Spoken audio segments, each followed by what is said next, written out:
Hello everyone, আজকে এমন একটা জিনিস বানাবো যেটা আসলে বানিয়ে রাখলে একের ভিতর ৫ বা একের ভিতর ১০ও বলতে পারেন।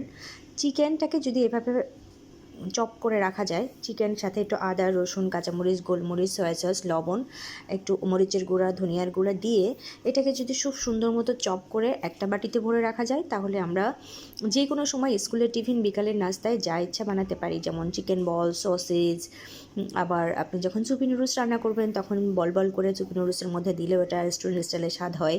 মোমো বানাতে পারবেন, এটা দিয়ে কাবাব বানাতে পারবেন, অনেক রকম। আমি এই সবসময়ই রাখি, একটু স্টকে ছিল আর বাকিটা এখানে রেখে দিলাম। আজকে যেটা করলাম, এটা কিন্তু একের ভিতরে ১০ বলতে পারেন, সব রকম সমস্যার সমাধান হয়ে যায়।